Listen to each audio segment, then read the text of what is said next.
Pas là pour faire de la télé-réalité, Sanso, Chris et Carla se sont langue de bois sur leur expérience à la Star Academy. Le 15 octobre dernier, les téléspectateurs découvraient pour la première fois le visage des 13 nouveaux élèves de la Star Academy 2022, à scène. Anisha, Carla, Sanso, Chris, Enola, Julien, Léa, Louis, Paola, Stanislas et Sienna et Amis.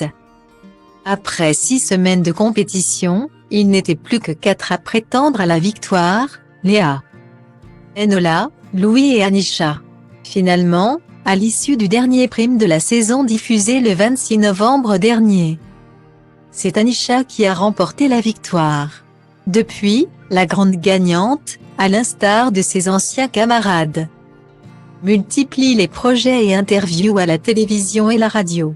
Le 29 novembre dernier, à l'occasion des fêtes de Noël, les académiciens ont sorti leur épée baptisée Réunis pour Noël, qui n'a malheureusement pas rencontré le succès escompté.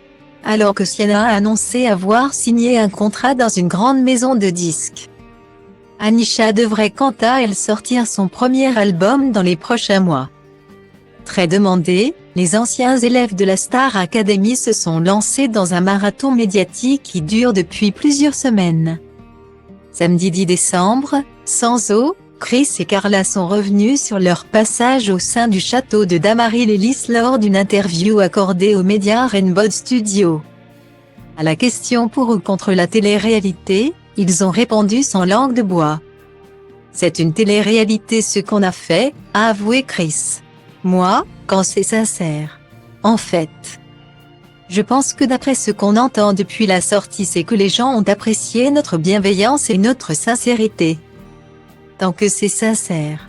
De son côté, Sanso s'est montré plus critique, il y a beaucoup trop de télé-réalité. Je trouve, a-t-il expliqué. On n'était pas là pour faire de la télé-réalité. On était là pour faire de la musique, a ajouté Carla. Voilà qui est dit.